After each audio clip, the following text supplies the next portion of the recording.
Eto tila nagtitipid this Christmas season ang ilang estudyante dyan sa Oo Cebu. nga. Eh, ang limit kasi nila sa kanilang exchange gift sa Christmas party, 20 pesos.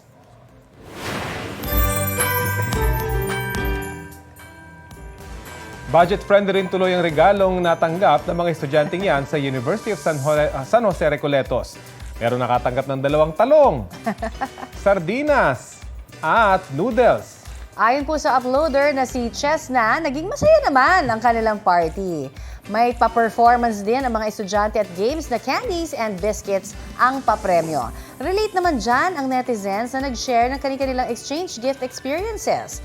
Ngayon, may 4.2 million views na yan sa TikTok. Aba, trending!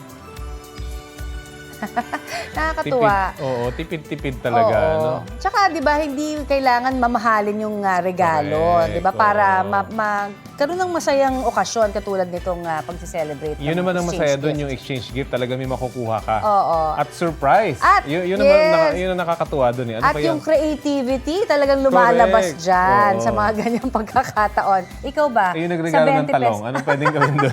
May, syempre, mamaya, lagyan niya ng itlog. Yun, Yan na, no? di ba?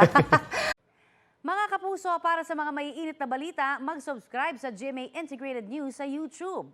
Sa mga kapuso abroad, subaybayan niyo po kami sa GMA Pinoy TV at sa www.gmanews.tv.